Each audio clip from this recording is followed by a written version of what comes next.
Perfect.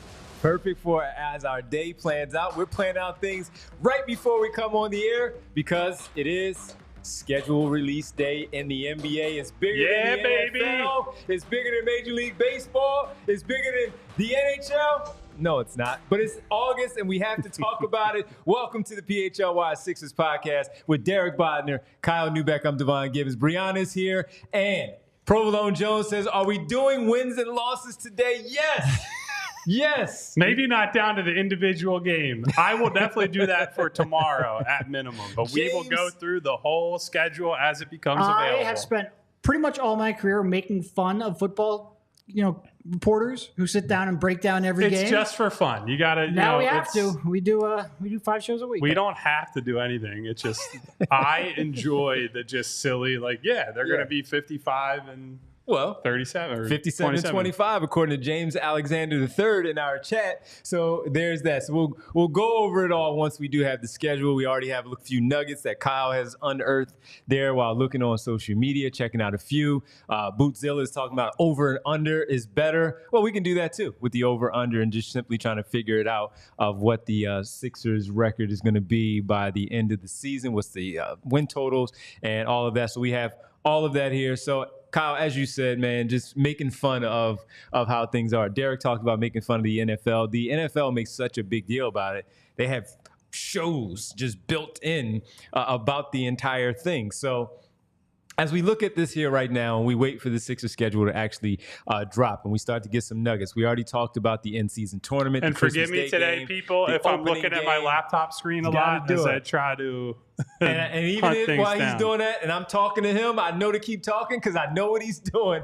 I know how to do this. Sam says 60 and 22. I like it. But that's how good the team is, Sam. And what they've done this offseason with Daryl Morey, Elton Brand, the front office has been able to put together with the roster and looking at this club and looking at where they are with the Boston Celtics, the defending champions, where New York is because of the additions of Kale, bringing back OG Anunoby, but losing Isaiah Hartenstein. Where are the Sixers? Have they jumped ahead again of the Milwaukee Bucks for who they are right now, trying to figure out exactly who the Bucks are? Giannis comes back healthy, same thing for Damian Lillard.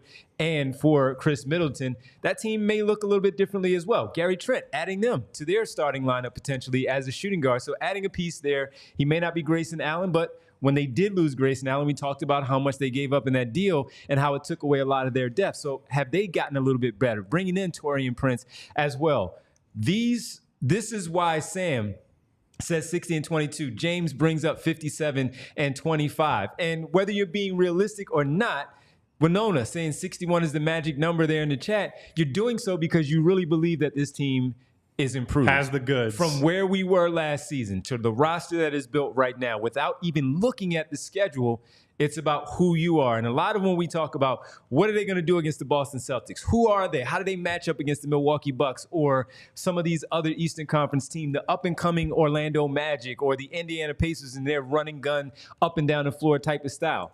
The one thing that I know I've always talked about, speaking to Derek for years about this, speaking about the Eagles, same thing, talking to Kyle, is simply this. Most times, you give the credit to the other teams. Most times, though, it's about you, who you are, what your personnel is, what your coaching is, what your coaching style is, the intangibles, all of those little things that come into it. How good are you?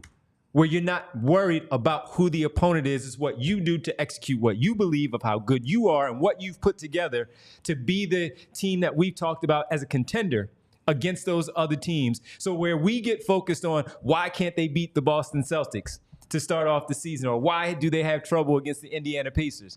How about it's more, again, when you come down to it, them needing to focus on how to beat you. And with this team that has been put together, that Daryl Morey has assembled with Elton Brand and the rest of that front office, they put enough buzz out there where people are talking about these big numbers for a very good reason. And I think it's fair for the fan base, Kyle, to feel the way that they do, at least before the schedule comes out. I do. When I see the 55, 57, in that range, that is like, you want to aim for that, Absolutely. Right? I think that's What's their high watermark under Embiid? 50. It's like mid-50s. 56? I think it was 56. The year they got the one It's seed. 54 and 28. 54? Okay, Well, so so that 56. they're When they were the number 1 seed, it was a shortened season, so the number of wins is 72 skewed. games. So the most wins they've had with Embiid is 54. That was with James Harden, and they had a bunch of signature wins. So when they won 49 in the 72 game season, that would have been like the equivalent of like 56. Yeah, right around there. So there are only 4 60-win seasons in franchise history. 2 of the 4 they won the finals, and they're 2 of the 4 teams that are considered 2 of the best teams all time. Okay. So it was 66-67, they win the title, they won 68 games. 82-83, they get Moses, they win 65, they win the finals. 80-81, they lose in the conference finals, they won 62 games. And 67-68, which was the follow-up to Wilt's title here, they ended up losing in the finals, also won 62 games. No other Sixers team has won 60 plus. So before we're throwing out 60-22 or anything like that, I just want the historical precedent to be on the record there. Like that's a really high bar to clear. If they win 60 games, this fan base, this city will go from, hey, we're still skeptical, they got to do it in the playoffs too. Man, this is a real deal team. So that's number 1. I can give you guys some information that I've seen pop up so far. The Kings released their schedule.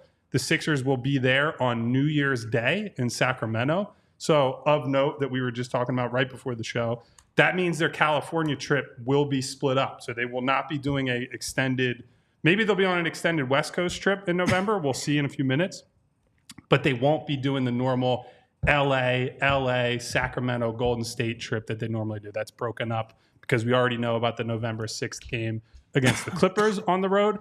The Atlanta Hawks schedule also came out. Mm-hmm. The Sixers play all 3 of their games against the Hawks in mid-March onward. And so that's a potential, if we have to see how else the schedule fills out. That's a potential soft point in the schedule. That's at least a team that we would all say the Sixers should sweep them this season, I think, based on the talent discrepancy, especially if Trae Young potentially gets moved, especially if they move for Bogdanovich midseason, as we've talked about before. So that is a potential spot where if things are close in the seeding battle, those are games that you have to take advantage of. So that's what's out there that I've seen so far. And we're waiting for, I think we'll probably get the full schedule in the next 5 minutes or so, if I had to guess, 5-10 minutes. Yeah. No, I mean, it is like, I do think you brought up the 60-win plateau. That's tough. It's tough because of a million different reasons, not the least of which is health. Part of it is that in the end of the season, top teams don't necessarily go as hard at the end of the season as they did in like the 80s. There's a lot more thought being put into, just getting yourself prepared and ready for the playoffs. But I do think if they don't win, if they're reasonably healthy, and that means like 65 games from Joe, like pretty good health from Maxey and Paul George, if you don't get 55 wins out of this, it would be a slight disappointment. Not a disappointment that necessarily means anything, because the story and the success of the team will be determined by the playoff run. But I would be, let's put it this way, if they get reasonable health from Joel Embiid and the big 3, and they're not at like 55 wins, I would be concerned that maybe this team isn't as prepared for playoffs as I was expecting.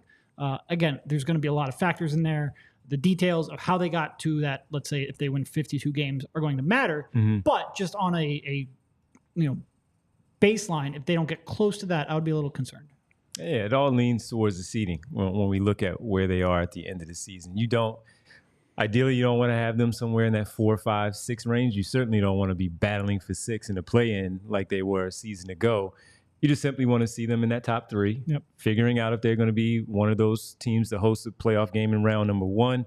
Maybe if they fall down in that 3, 4 spot somewhere, you get some help in one of the other series where it helps you out, where you can move up into, again, being in that second round, hosting a playoff game or posting a playoff series there to start things off. But that's where you want to be, and that's what you want to thrive to be. And just to wait this out and see where things actually are, Randy says, bring back the divisional seeding and all of that. Well, I mean, look, the way that it is fine for me. I like where things are right now with the way the NBA does it.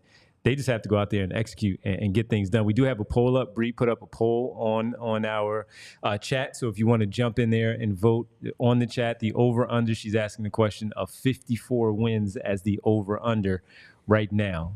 Derek, you just mentioned. I'd bet that over. I think I would bet the over too. Now, again, having a disclaimer of with Joel Embiid's health, they should be above 55 is different than would I take the over on 55 because you cannot guarantee Joel Embiid's health. It's not a hypothetical. You are betting the actual season and the outcome. But even still, I think I would take the 50 over on 54. Yeah, I think so too. I've looked at them. The standard is 50 always with them because that happened years ago and that has not changed, should not have changed because we know who Joel Embiid is. And now that we know the roster they put together, Tyrese Maxey being the all-star that he is, adding Paul George and the rest of the depth that they've had, and adding another season with Nick Nurse as the head coach, 50 is the standard. So it's just a matter of how far they go and where's the seating and where are they in that top 5 mix. For us, it's been top 3. We've all talked about it. We know the teams that are in the mix with them. But here we go. They are certainly a team that should be a top 3 team. So the guys I don't know if it's do been have tweeted out yet, but I have the PDF here if we want to. All right. Well, yeah, I'm going to pull it up as well. We just got the NBA official release of every schedule by team. So, all right. So what are we looking like? Let's see. Let's gotta see. Scroll Drop some through nuggets here. these. I just want to say I had that URL down perfectly. So, as you normally do, the Clippers trip will be a Phoenix Clippers Lakers 3-pack. They're going on the West Coast for. So here, Bree, I'll see if I can get a screenshot of this for you. We just send her the PDF.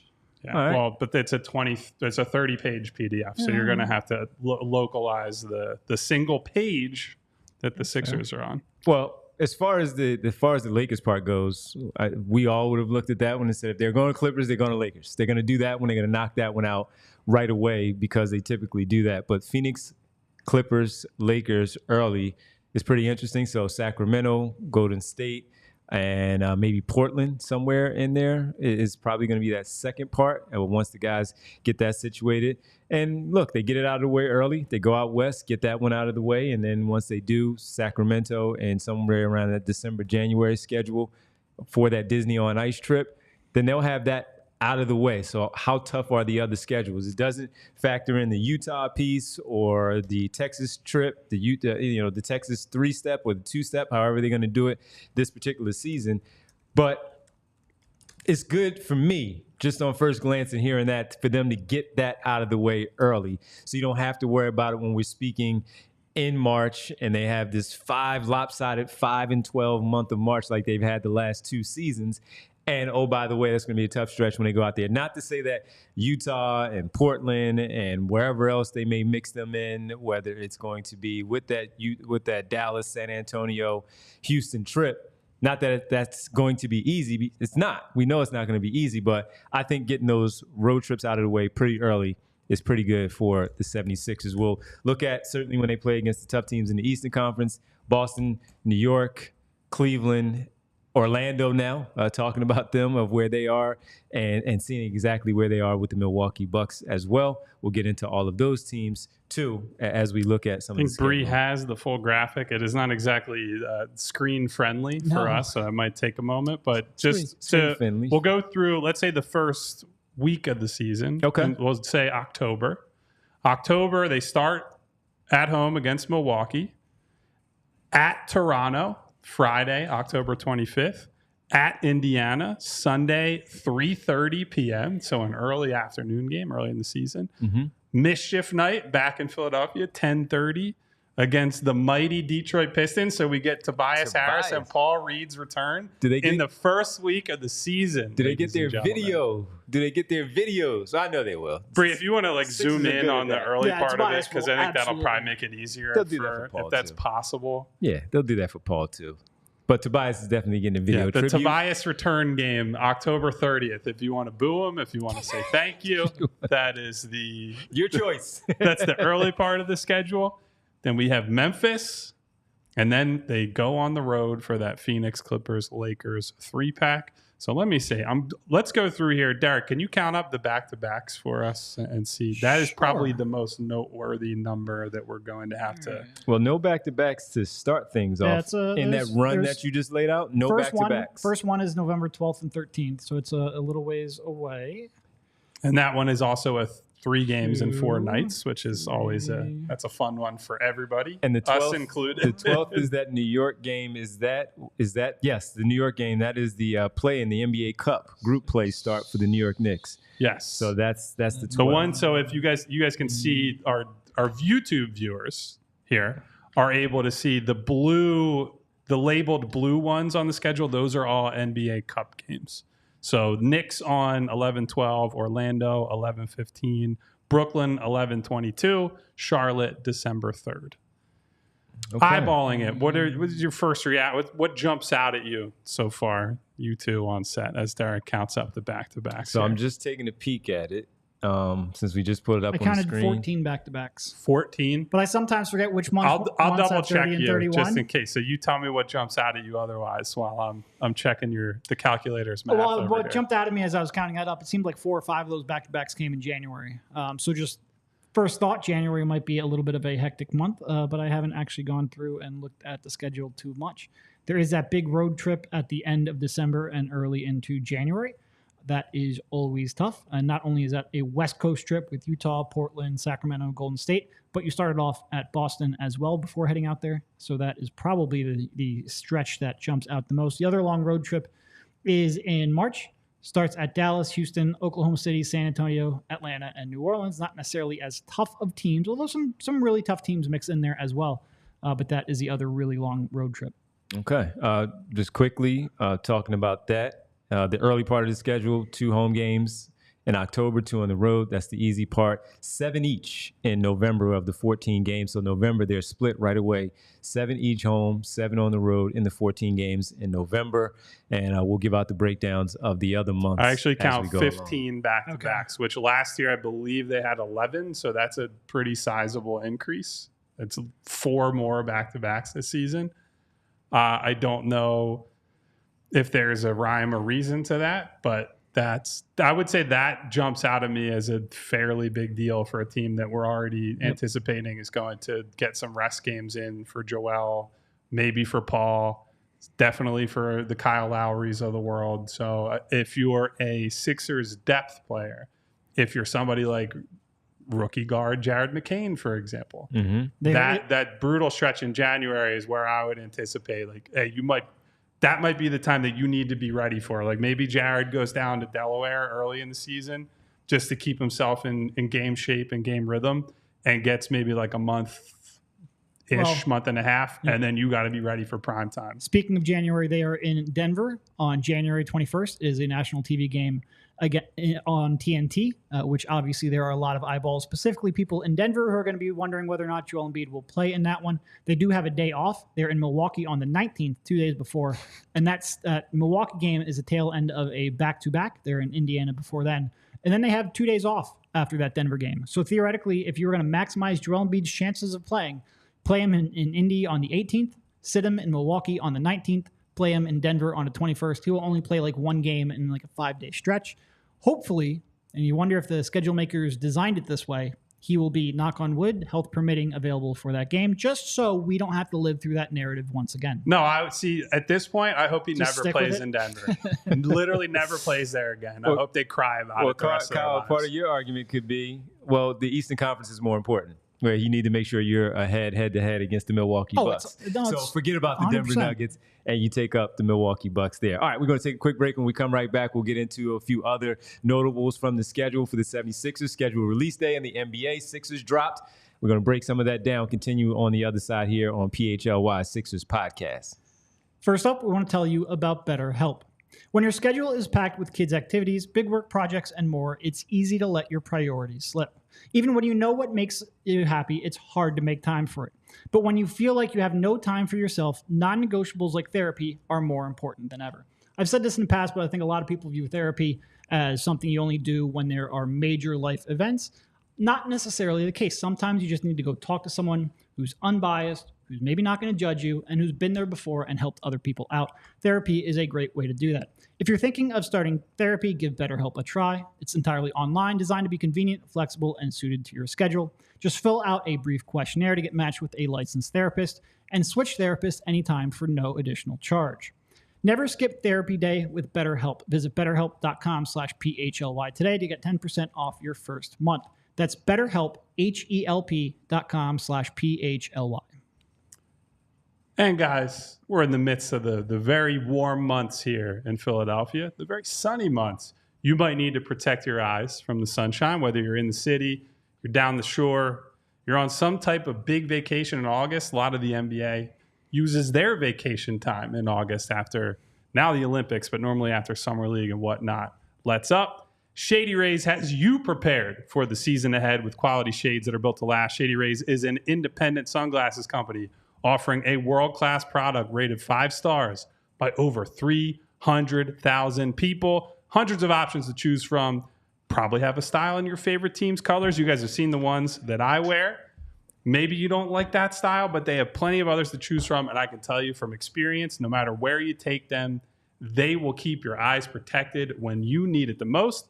And if those shades ever go missing or take an unexpected hit, you do not need to sweat it. Shady Rays has the most insane protection in all of eyewear, every pair backed by lost or broken replacements. So if you don't love them, you look at the website and you say, man, maybe I like these ones better actually after having them on your face. You can exchange them for a new pair or return them worry-free within 30 days. No risk when you shop with our friends at Shady Rays. So exclusively for our listeners, Shady Rays giving out the best deal of the season. Head to shadyrays.com and use code PHLY for 35% off of polarized sunglasses. Try for yourself the shades rated 5 stars by over 300,000 people.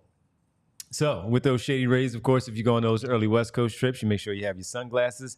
And for nationally televised games, since you're cool, the 76ers are, they're going to be in front of the national television audience plenty of times.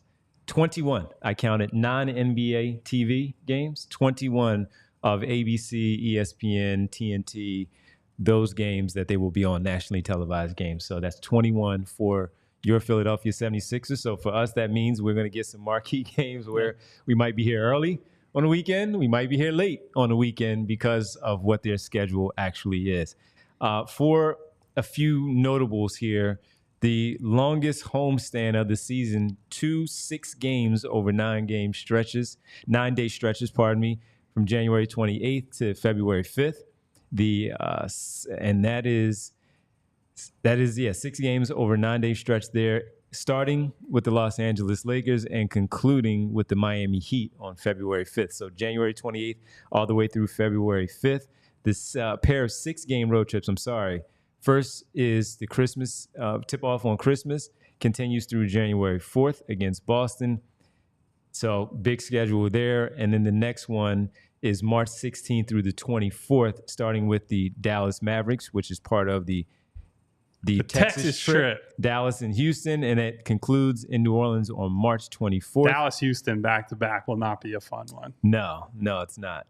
Because Houston's on the rise. Dallas, obviously, fresh off a finals trip. And now after their roster is more solidified at this point, right? They made the deadline moves. And so presumably they will be firing on all cylinders in the regular season. I think Dallas, now that they have found their identity potentially, unless the loss of the switch out of Derrick Jones Jr. for Najee Marshall is some giant deal, I think they're gonna really cook. Yeah, I agree with you. Sixers have 19 weekend games at the center. 8 ruining Fridays, my life, ruining all our lives. 8 Fridays, 5 Saturdays, 6 Sundays in South Philadelphia. You ready for that? Yeah. No, I mean, it's trying to think. Where's a really soft part of the schedule? There's nothing. Honestly, the start is pretty tough. You got Toronto and Detroit in there, so it's not. But starting off with Milwaukee and Indy, and you've got Phoenix and the Clippers and Lakers. There's pretty good measuring stick games early. It's always good to get those games early because most teams are at full strength.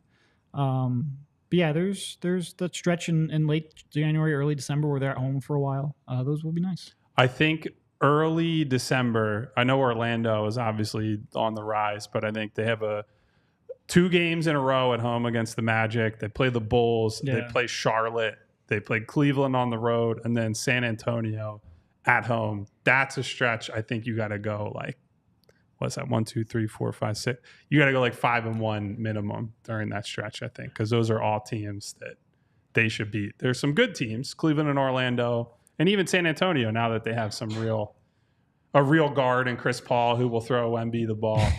Run the team the right I do way. think that that's a stretch that you have to punish big time. I also look at late March, mid-March, more late March, at Atlanta, at New Orleans, Washington, Miami, who I'm low on coming into this year, Toronto.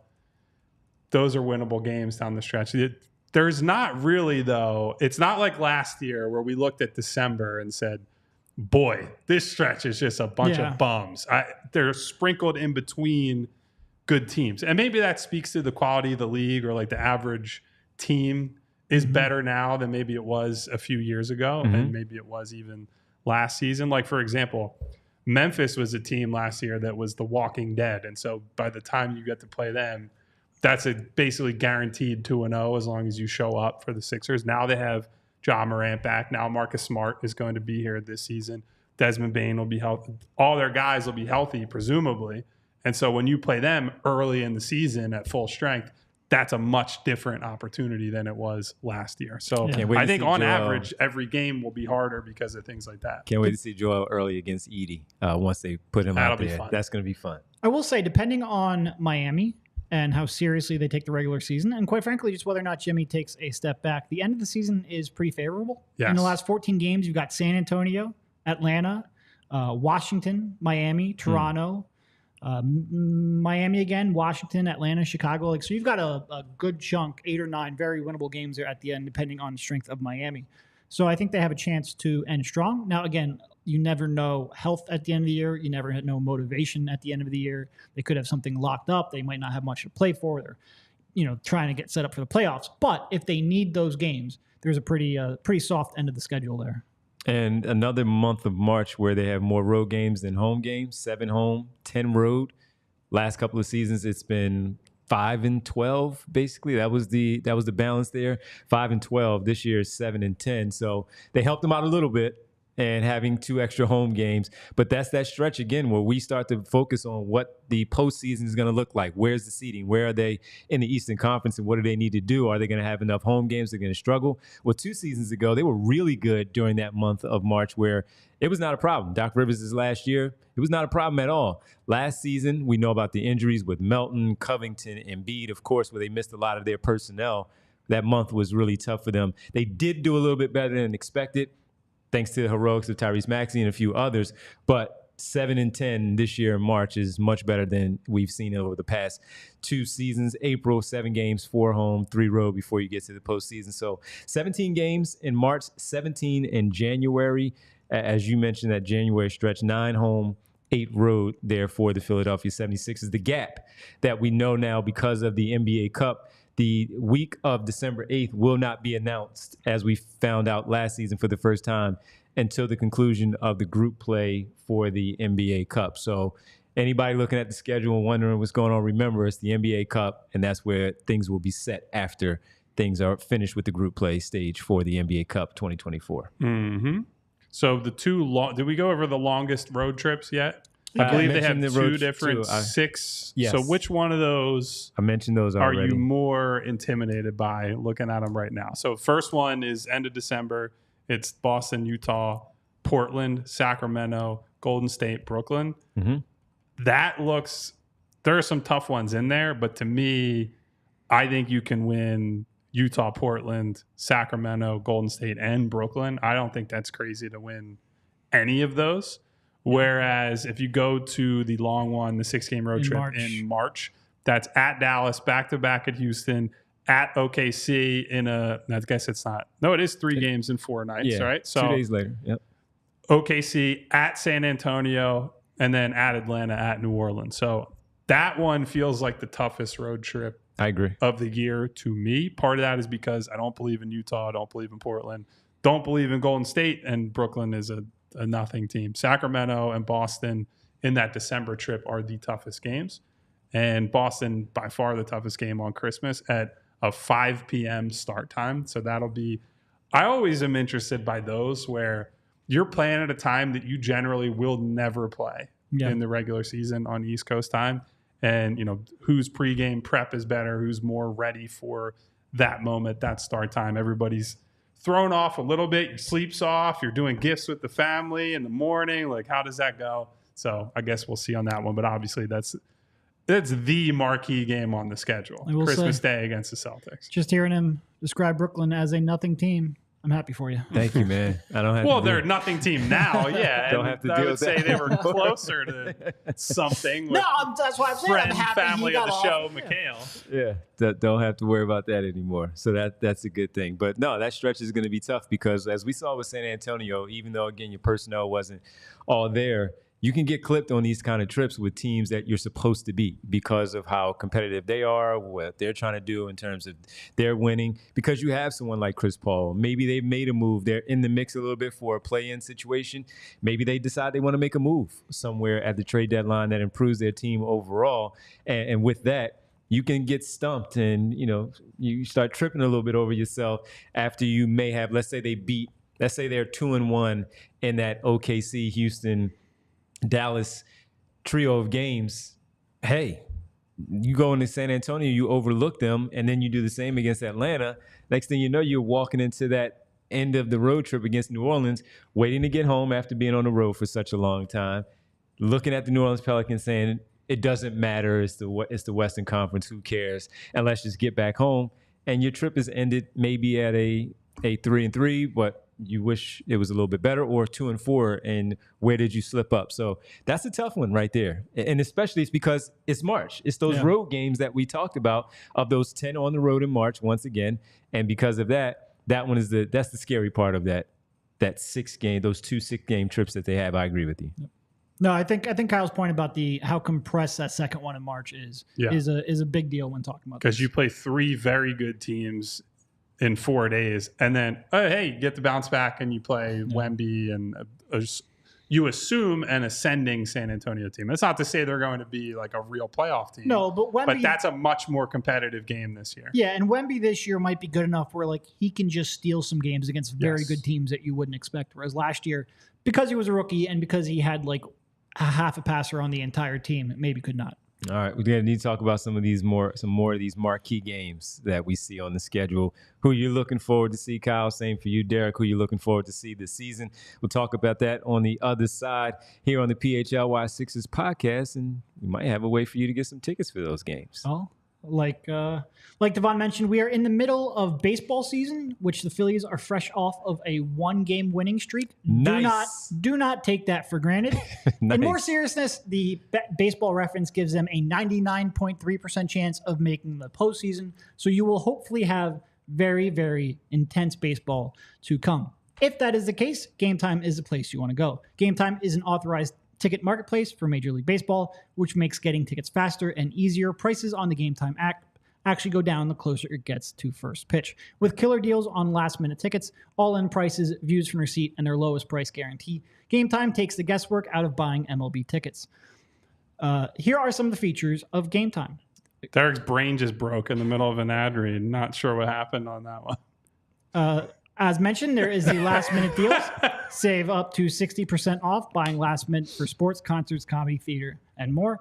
Flash deals, save even more with exclusive in-app deals on select seats ahead of the game or the event.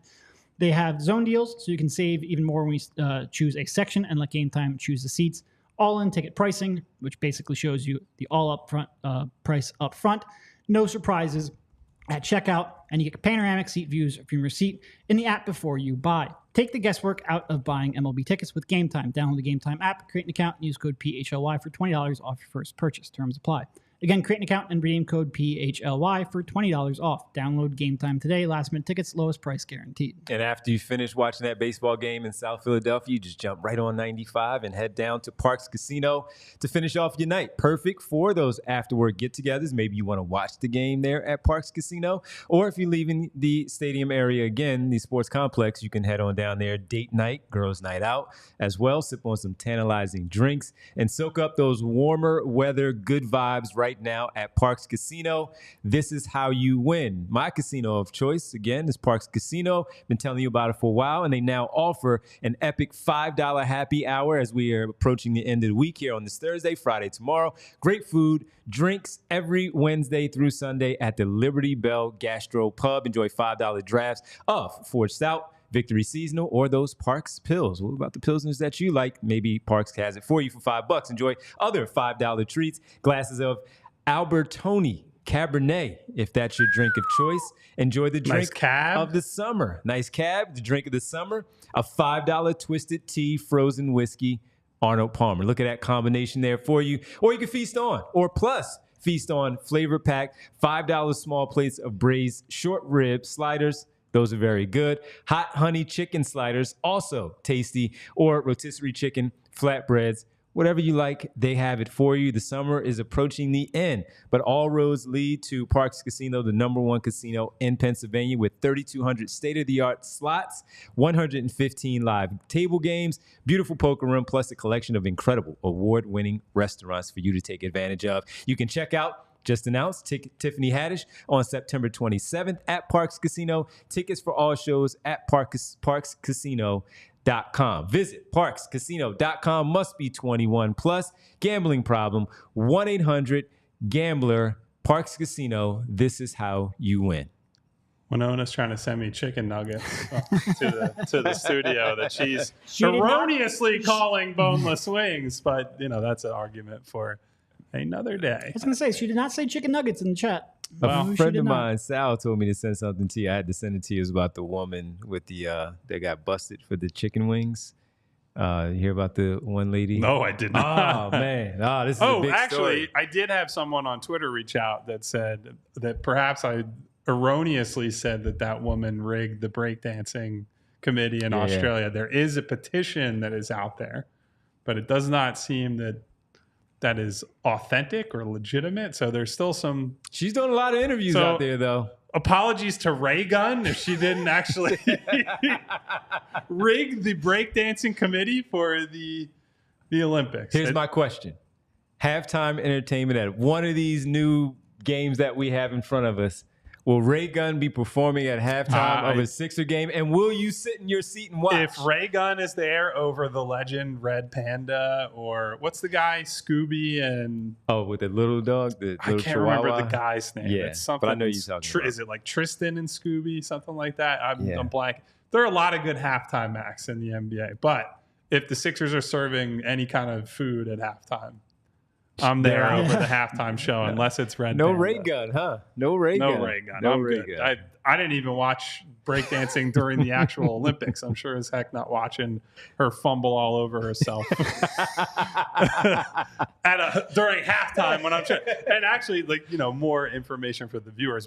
A lot of my writing on the game gets done at halftime, or prepping a recap, right? So I'm preparing for the different ways a game could go. It looks like complete chaos and anarchy to anybody. Sometimes I feel bad getting ready to tap Kyle on the shoulder, like, yo, I'm getting ready to leave and head back to the office. Goodbye. And get out of my face. He does say what's up and talk for a second, but I'm like, he's a writer. I don't want to interrupt him, but I'm telling him I'm leaving just so he's not looking for me. All right, Derek, we've talked about these stretches, certain ones, but for you, who are you more interested in seeing, whether it's an individual player, a team that assembled something pretty good this offseason, and you are really intrigued of what they have done and you just want to check out that particular team or a player? Yeah, well, I think not to throw too much Love Your Cousins way, but I think New York. I want to see how that new squad looks. Sorry, and that first game is at home. I was like, you said something about Love Your Cousins, and I was like, I misunderstood what you said. Not too much love, D-Way. Yeah, I got you. I know what you said. Anyway, I want to see how that squad looks. And we get to see them early. Get to see them early and get to see whether or not, the sum can be greater than the whole of the parts or whatever. I probably butchered that right there. But I just want to see, you've got a formula in NBA, 2 stars and supporting pieces. They're trying to buck that mold.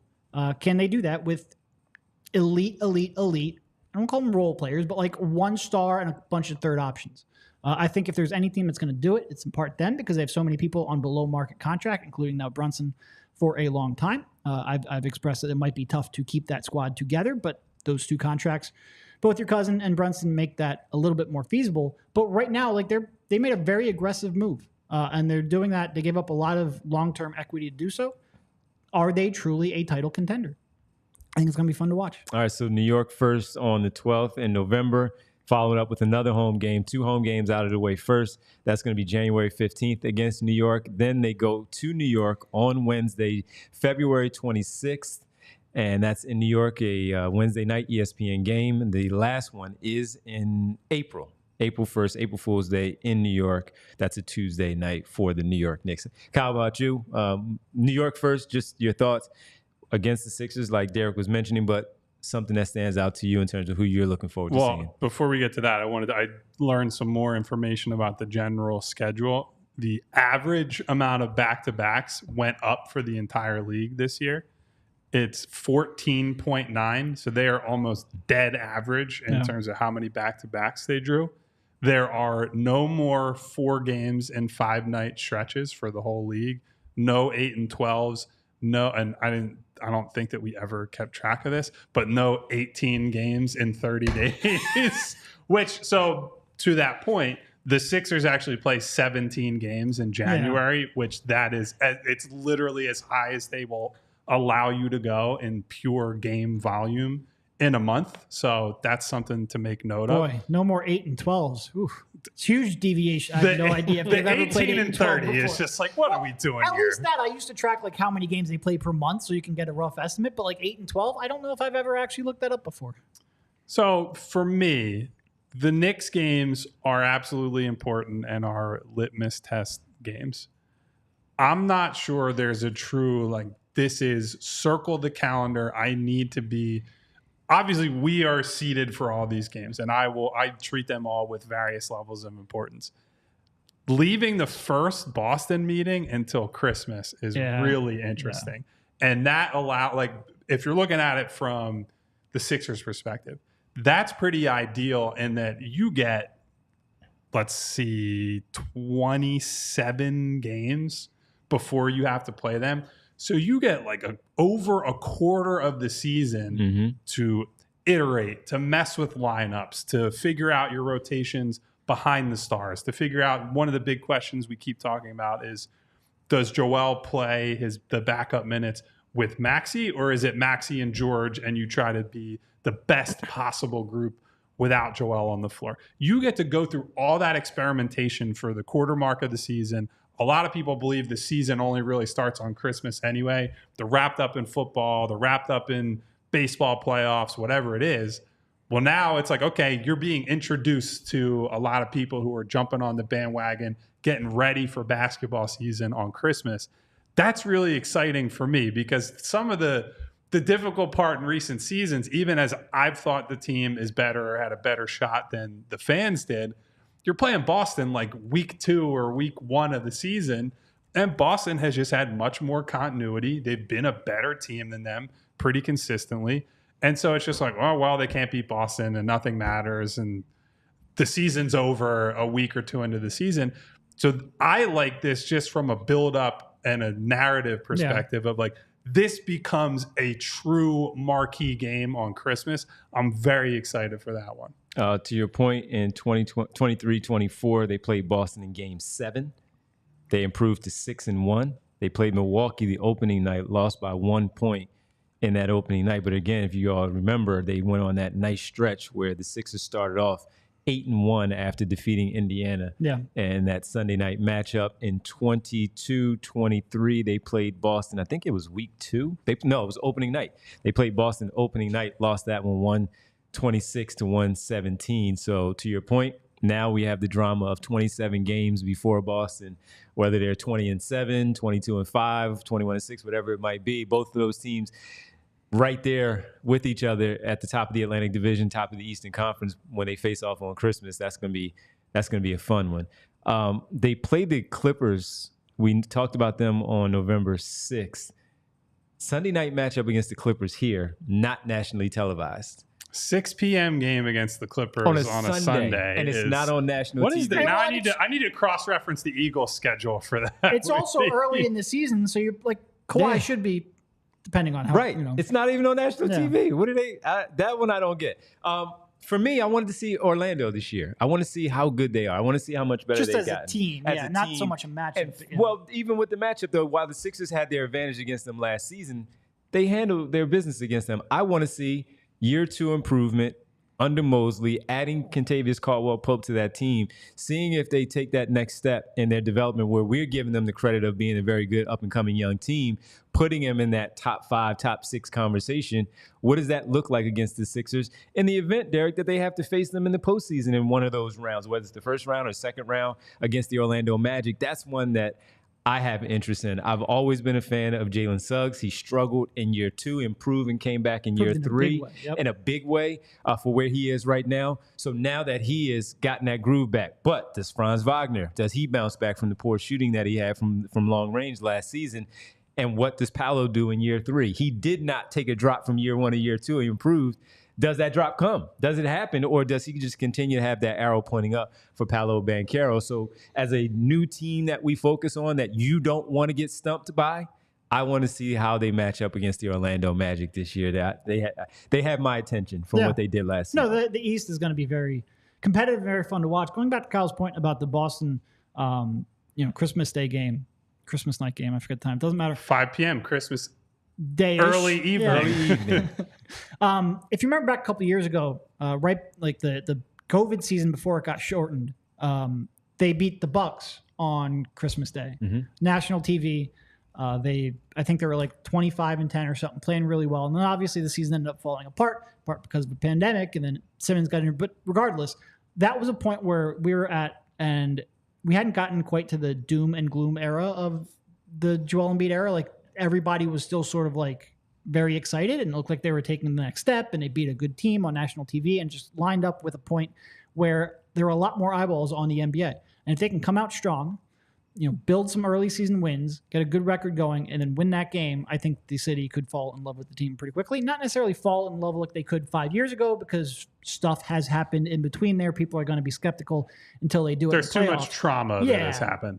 A little bit of PTSD involved in being a fan of this team, but I think we can get a lot of excitement going at that time if they take care of business. Yeah, I think the stretch in mid-January will be really, really interesting. Oklahoma City at home. Well, first at Orlando, OKC at home, Knicks at home, at Indiana, at Milwaukee, at Denver, then back home for Cleveland. That is a lot of good teams.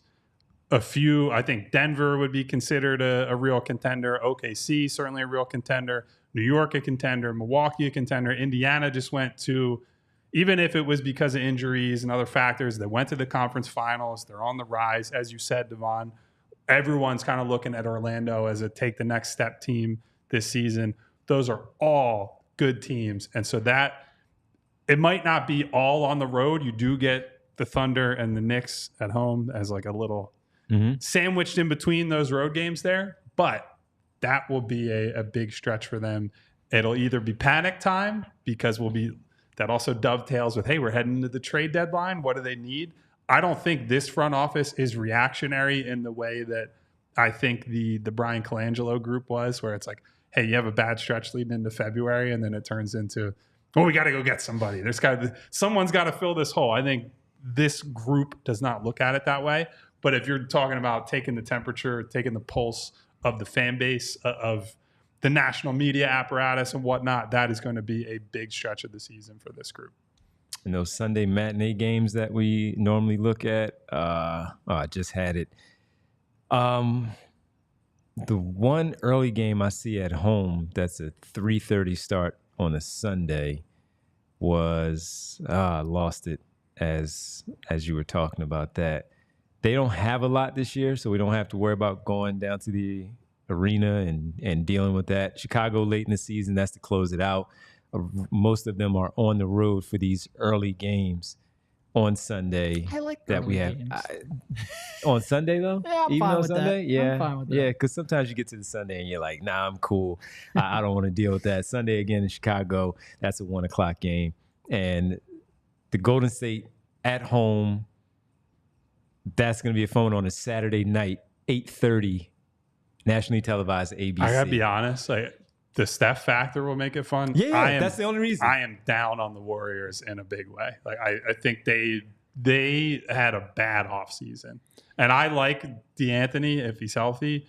Buddy will be some kind of replacement for Clay, but I don't know, man. they've been on a downswing for years now. And I know Clay Losing was Clay, bad, and right. they're looking at Pods and Kuminga and these guys to trend upward. I don't know. I don't really see it with them. I'm excited for that game, even if it just means watching Steph's warm-ups yes. is amazing. I love doing that, but I don't know how good they are at this point. Yeah, that's the only reason. That's the only reason that they're playing them on a Saturday night on ABC. It's because of Steph Curry. That's it. A lot of people, though, seem to like the offseason that they've had because they put pieces around. It's different. Yeah. And we've never seen it without the trio of Draymond, Clay, and Steph. So there are a lot. But I'm with you. I'm more with you that I don't think with how deep the West is, I don't know where they really compete in all of that. Well, here's the other thing, too, with the Warriors. Do you trust Draymond Green at this point at all? No. I don't know what he's done. He's too unpredictable. He's personality-wise unpredictable. He's obviously, Draymond Green at his peak, one of the best defenders, if not the best defender, period, in the league, is still a hyper-intelligent reader of the game. But it's hard to keep calling someone like, oh, man, his awareness is elite, his game intelligence is elite when he's kicking people in the balls and just doing stuff to get himself thrown out of games, get suspended, all that. So he's also just on thin ice with the league where if he does anything wrong and steps out of line, they're going to suspend him immediately. And then that could go off. It's a different version of the problem that Memphis has, although John Morant, obviously a much younger, more dynamic talent that can carry your offense. So that's the deal at this point.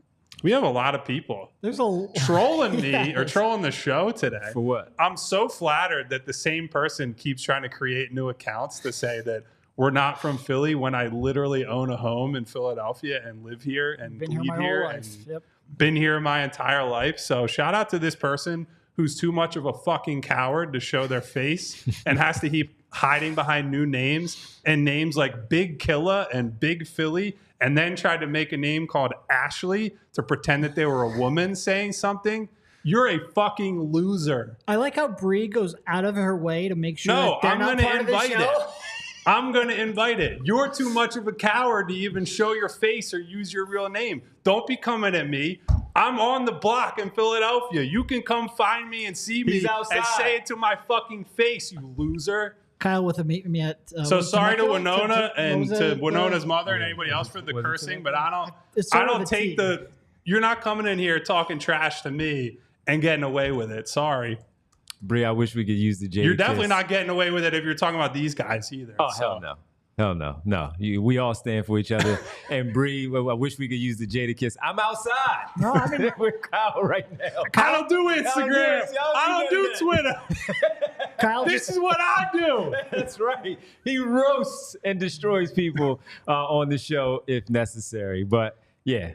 I think Meet Me at Temecula might be too long ago for some of our audience. Yeah. That was about a decade ago. Yeah. That's absolutely. Oh, we got beautiful. another one. It says, my wife's cheating on your broke ass. Buddy, I'm putting my wife through grad school right now. You don't know what the hell you're talking about. Yeah, you're going to keep losing, so. You will lose every time. Yeah. Move or shake her. Why don't you move your ass to the McDonald's fast food line that you're working right now? And that's no disrespect to the people who work in blue-collar jobs. It's just disrespect to this bozo. Yeah, absolutely. All right. Well, the schedule. Anyway, so how about that game against the Pacers in the middle of January? They had problems against the Pacers, man. They had problems. We get to see them early. Tyrese Halliburton coming off a stretch with Team USA as a gold medal winner. And we talk about players getting better when they leave Team USA. He might, that team's all right. Yeah, sure. I wasn't actually necessarily gunning to talk about the Pacers. I was just trying to have an awkward transition away from They were there for the NBA Cup. So I'll ask you, Derek, unofficial, because we don't really do this, but unofficial predictions based on what you've seen, some of the notable things with the schedule of where the Sixers are going to be this season, home, away, all of that. Unofficial prediction for you for what the season is going to look like. Well, I did just say earlier that under 55, I would be disappointed in assuming health. So I will go over 55 and say 79-3. That seems reasonable. I like it. Come on, give me a real prediction down there. 50. Real being like we're just shooting the breeze over I'll here. go 57-25 just because you want to one up the AI team. They were 56-26 was their best? In 2001? Yeah. Yeah. So I'll go one up on the AI team. All right, Kyle, what are you thinking as I try to look up something here? I'm thinking low 50s because here's why. They're going to rest Joel for way more back-to-backs this year. And as much as Paul George is going to help with winning those games without him or winning stretches without him, I just think that they are going to be much more conservative in the regular season is my read on it. I think Joel at this point kind of understands everything else is just lip service and nonsense, and you just have to get to the playoffs. So I think this will be the easiest year to sell him on, hey, Joel, you're not playing back-to-backs. You're not going to play in these 3 games and 4 nights. We are going to be judicious with how we use you and how we prepare you to get to the finish line, which is months down the road. So that's kind of my perspective on it. So I will say 53 and 29, right? That maths, 53 and 29. I think that's within range. You could talk me up to 58, like high 50s. I think they are that good and that talented. I will say, watching, because we see a different stream than you. Watching Bree block these people in real time is really impressive. It's really impressive. No, and if that happens and they end up coming under 55 because of that reason, I will be 100% on board with that. Yeah. So I do see James Alexander III said, Kyle, I hope to meet you for a pregame party, buddy. I love to meet anyone who's in here. Absolutely. Who is a genuine, just here to talk about the team and not me. And Kyle, I love talking about basketball, and I've met a lot of you at our last event we did at Garage and other events we've done over the last year or so. We love the community here. Yeah. So it's just the bozos. Like, you can find where Kyle and I sit pretty easily. Like, you can see press row. We're all the bunch of dorks with our laptops out. Like, come down and halftime. Say hi. Like, we had people mention in the chat that they didn't, and that kind of annoys me. Like, just come down and say hi. I'm there too. Anytime. Sometimes. Yeah, I'm there. Sitting on the baseline before every single game. I was home for a while, but now. No, I said you roam. Oh yeah, I do roam. I do walk around. Yeah, you're absolutely Devon's right. the mayor at Sixers games. He's just got a lot of hands to shake. That's not true. All right. That said, I was looking at. I was stalling. I'm glad Devon was just looking down on that last comment. Good job by Bree. You know those things don't bother me. So 52.5 looks like the win total is out there in Vegas for the Sixers. I think for us, we would all pretty much say over on the 52.5 for the team that they've assembled. Man, I was 53. Season. I feel good about I'm right in line with what Vegas is. Yeah, so I would go 54 wins for the season, and I just wonder how much that's going to matter of the top seed in the Eastern Conference because of how good Boston is, for who New York is, and Milwaukee. Quite frankly, I'm not ignoring them. They need to be in the conversation. So I say 54 for them and see where it goes from there. 54 wins on the season, 54 and 28, and see how they end up in the season. So, and we'll probably, like, once we get to the actual start of the season, we will have probably revised, not in the moment. I've looked at the schedule for more than 30 seconds. Predictions, so that is subject to change. All right. Well, it's time for our annual roll call as we end the show. Thank you to everyone who's not that unnamed, well, not unnamed, 15 named troll in the chat who can SMD FTB. I know you know what that means. Won't repeat it on the show. Thank you to all our wonderful listeners who are here today. Thank you to super producer Bree for being on the draw today with the graphics, She's the best, with the moderation, with everything. Shout out to Bootzilla, Martian Lynch, Money Mar, my girl Winona, Jay the Jungle, Dave Dewar, James Alexander III, who's standing on business using his own name, his own picture on YouTube. We love that, buddy. And I would love to meet you at any event, any game. That goes for the vast majority of you. Always come say hello. We can chop it up. Mr. Sandman, Rick Morris, Phi Chi. Phi Chi, what's happening? Eugene Ross, the king of the exclamation point in the building. Neil Deaver the building. As Neil always, Deaver. Citizen X. Real time with Prince Blue, who I think will be at the Sixers Hornets games, he was saying. So, not going to dox him, but I think he's in the Charlotte, North Carolina greater area. We shall say. I learned that today about. I think he's mentioned it. So, maybe we have to go down just to hang out with Prince Blue for some of these games. Who else is in the chat today who's not a complete lunatic. Provolone John is Top in there. picks. Provolone John. Who else is in there? Mom's Randy grandchild Rhubarb in wants there. us to do another event in Jersey. Maybe we can make that happen. There's Randy. Everybody, hit the subscribe button, hit the bell icon so you get notifications each and every time we go live. If you hit the thumbs up button, I will still be a Send resident me of a Philadelphia dream. tomorrow and for the future. Goodbye. See ya. We all silly like the mayor.